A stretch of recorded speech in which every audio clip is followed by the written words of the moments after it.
नमस्कार दोस्तों, मेरा नाम है विजय कुमार गिरी और मैं आप लोगों का हार्दिक स्वागत करता हूं अपने यूट्यूब चैनल जिसका नाम है सुगा क्लासेस फॉर एग्रीकल्चर। दोस्तों, मैं आज आप लोगों को फंडामेंटल ऑफ एंटोमोलॉजी का दूसरा लेक्चर पढ़ाऊंगा। मैं ये पढ़ाना स्टार्ट करूं इससे पहले मैं चाहूँगा कि अगर आप लोगों ने एंटोमोलॉजी का पहला लेक्चर नहीं देखा हो तो वो प्लेलिस्ट में जाकर इसको देख लें। अगर आप पहला लेक्चर देखे रहेंगे तो दूसरे लेक्चर को समझने में आसानी होगी। तो इस लेक्चर में मैं आप लोगों को पढ़ाऊंगा टिड्डे की बाह्य आकृति यानी कि external morphology of grass hopper. अब इस टिड्डे की बाह्य आकृति में जो ये टिड्डा आप लोगों को दिख रहा है, इसकी बाह्य आकृति में क्या क्या चीज़ें होती हैं और किस किस चीज़ से ये बना होता है, इसमें कितने लेयर होती है, उन लेयर का क्या काम होता है, वो लेयर किसकी बनी होती है, इन चीज़ों के बारे में हम अध्ययन करेंगे। तो सबसे पहले इसकी जो सबसे पहली भित्ति आती है उसको हम कहते हैं बॉडी वॉल यानी कि देह भित्ति। ये जो सबसे ऊपरी परत होती है, इसकी जो चमड़ी होती है, भित्ति मतलब दीवाल, बॉडी की दीवाल मतलब शरीर की जो दीवाल होती है, सब शरीर का सबसे बाहरी भाग जो होता है उसको हम कहते हैं बॉडी वॉल। ठीक, अब बॉडी वॉल क्या होता है? The outer layer of the body, body की जो सबसे बाहरी परत होती है it is called body wall. It is made of 3 layers, ये 3 लेयर से बनी होती है। क्या? ये जो इंसेक्ट होता है, इंसेक्ट के जो बॉडी वॉल होता है ये 3 लेयर से बना होता है। नंबर 1 क्यूटिकुला, जिसको हम क्यूटिकल कहते हैं, क्यूटिकुला। ठीक, दूसरा है एपिडर्मिस, एपिडर्मिस कह सकते हो या हाइपोडर्मिस भी इसे कहते हैं। नंबर तीसरा है बेसमेंट मेम्ब्रेन, ये तीसरा है। ये जो क्यूटिकुला होता है ये सबसे ऊपरी पार्ट होता है, मतलब सबसे ऊपरी भाग होता है। एपिडर्मिस जो होता है या हाइपोडर्मिस ये बॉडी का निचला भाग होता है, यानी कि एपिक्यूटिकल के नीचे का भाग होता है, क्यूटिकल के नीचे का भाग होता है। फिर तीसरा है बेसमेंट मेम्ब्रेन, ये सबसे नीचे होता है। जैसे मान लो ये सबसे बाहरी परत है तो ये क्या है? क्यूटिकुला। फिर ये उसके नीचे की परत है तो ये क्या है? एपिडर्मिस या हाइपोडर्मिस। उसके बाद ये नीचे की सबसे अंतिम परत कौन सी है? Basement membrane. ठीक, अब उसके बाद फिर क्या है? क्यूटिकुला, जो सबसे बाहरी परत होती है बॉडी वॉल की, उसको क्या कहते हैं? क्यूटिकुला। आप देख सकते हैं ये क्यूटिकुला। तो क्यूटिकुला क्या होता है? यह सबसे बाहरी परत होती है। यह अधिकांशतः हाइपोडर्मिस के स्राव से बनती है। हाइपोडर्मिस जो क्यूटिकल के जो नीचे वाला भाग होता है, क्यूटिकुला के जो नीचे की जो लेयर होती है, उस लेयर से जो स्राव निकलते हैं, जो सिक्रेशन निकलता है, उसी से इस भित्ति का ऊपर वाली लेयर का निर्माण होता है। इसको निर्जीव माना जाता है। जैसे आदमी के बाल और नाखून निर्जीव माने जाते हैं, इनको काटने पे दर्द नहीं होता है, उसी तरीके से इसको क्यूटिकुला को भी निर्जीव माना जाता है। नव निर्मित अवस्था में, यानी कि जब ये नया नया फॉर्म होता है, जब नया नया इसका निर्माण हुआ रहता है तो इस अवस्था में ये लचीला रहता है।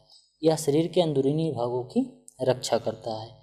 यह मुख्यतः 2 तत्वों से बना होता है। कौन कौन से 2 तत्व? एक तो काइटिन और दूसरी प्रोटीन।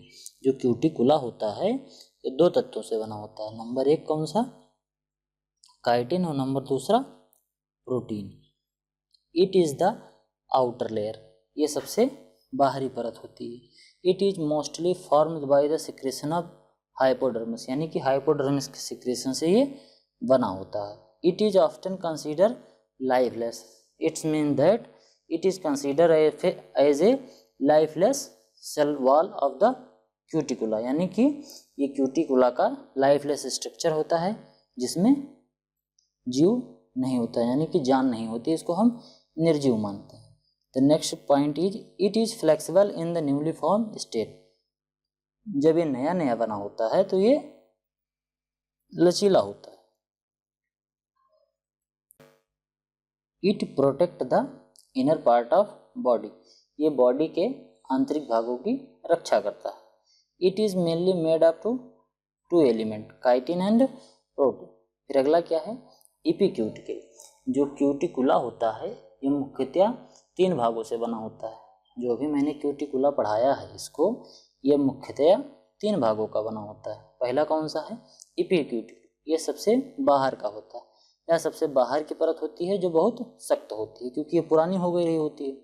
जब स्टार्टिंग में बनती है तो लचीली रहती है, लेकिन फिर धीरे धीरे जब ये पुरानी होती जाती है और बाहर होती जाती है, शरीर की सबसे बाहरी परत होती जाती है, तो धीरे धीरे ये सख्त हो जाती है। मोम की परत होने के कारण ये जलरोधक होती है। जो मोम होता है ये जलरोधक होता है। जब कहीं लीकेज वीकेज पाइप में होता है कुछ देर के लिए, तो हम टेम्परेरी उसमें मोम की एक परत लगा देते हैं। मोमबत्ती से थोड़ी सी मोम लेके उसको चिपका देते हैं तो पानी नहीं निकलता है।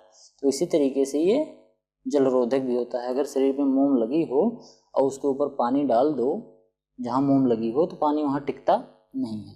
इसी तरीके से अगर किसी भी टिड्डे को पकड़ लो और टिड्डे पे पानी डालो, तो जब पानी डालोगे तो वो पानी तुरंत बह जाएगा, पानी शरीर पे रुकेगा नहीं, क्योंकि उसके ऊपर जो मोम लगी होती है वो जलरोधक होती है।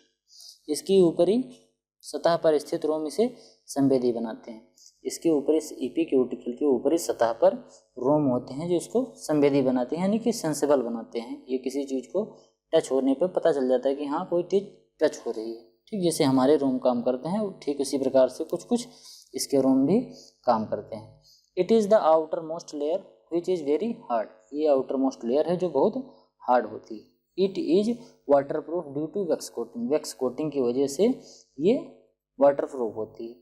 The follicles on the upper surface make it sensitive, यानी कि इसकी जो ऊपरी सतह पर स्थित जो मोम होती है, फॉलिकल्स जो होती है, ये इसको सेंसिटिव बनाती है। फिर उसके बाद दूसरा क्या है, एक्सोक्यूटिकल। ये सेकेंड है। क्यूटिकुला का फर्स्ट था इपिक्यूटिकल और दूसरा क्या है, एक्सोक्यूटिकल। ठीक, यह एपिक्यूटिकल के नीचे की परत होती है जो प्रोटीन और काइटिन से बनी होती है। ठीक, it is the layer below the epicuticle which is made up of protein and chitin, जो काइटिन और प्रोटीन की बनी होती है।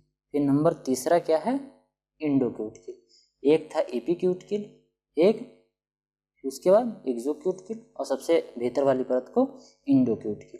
यह सबसे अंतिम और निचली परत होती है जो अत्यंत पतली और लचीली होती है। लचीली क्योंकि नई नई स्टार्टिंग में बनी है, तो स्टार्टिंग में जो बनी रहेगी वो लचीली रहेगी, और बाद में जो सबसे बाहरी परत हो गई थी वो एक्सोक्यूटिकल, वो कैसी थी, सख्त थी। ठीक, अभी मैंने जब क्यूटिकुला बताया था तो क्यूटिकुला में बताया था कि जब स्टार्टिंग में बनी होती है तो लचीली होती है और बाद में हार्ड हो जाती है। इस परत पर अनेक रंध्र नलिकाएं होती हैं जो बाहर की ओर सूक्ष्म छिद्रों द्वारा खुलती हैं। इनके इंडोक्यूटिकल में, इस लेयर में बहुत छोटी छोटी इसमें छिद्र होते हैं। ठीक, ये रंध्र होते हैं। ये छिद्र जो होते हैं वो सूक्ष्म छिद्रों द्वारा ये बाहर की ओर खुलते हैं। ठीक, फिर अगला क्या है, क्यूटिकुला के कार्य। What is the work of cuticula, मतलब फंक्शन ऑफ क्यूटिकुला। क्यूटिकुला के फंक्शन क्या क्या होते हैं, मतलब इसका शरीर पर क्या कार्य होता है। तो इसके देख लेते हैं कौन कौन से कार्य हैं। सबसे पहले, give the real shape of the insect body.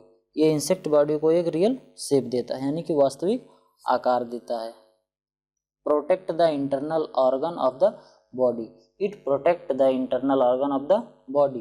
Cuticula is the very important for the protection of internal body of the organ. ठीक, अगला क्या है,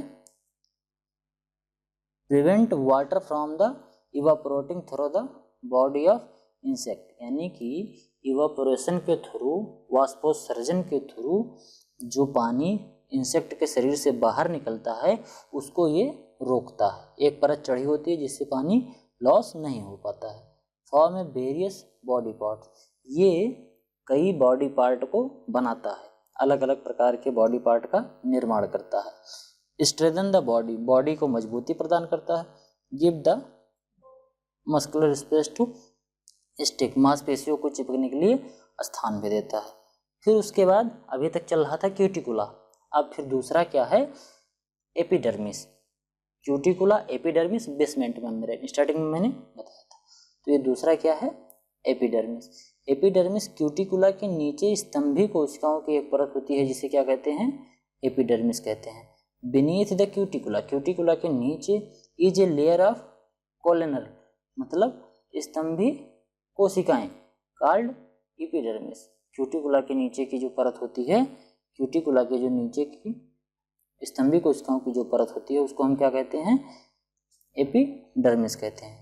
अब एपिडर्मिस के क्या क्या कार्य होते हैं, पहले तो क्यूटिकल का निर्माण, वही जो ऊपरी वाली परत होती है उसका निर्माण। फिर एपिडर्मिस ग्रंथियों का रूप ले लेना, एपिडर्मिस की जो ग्रंथियाँ होती हैं इनका रूप ले लेती हैं।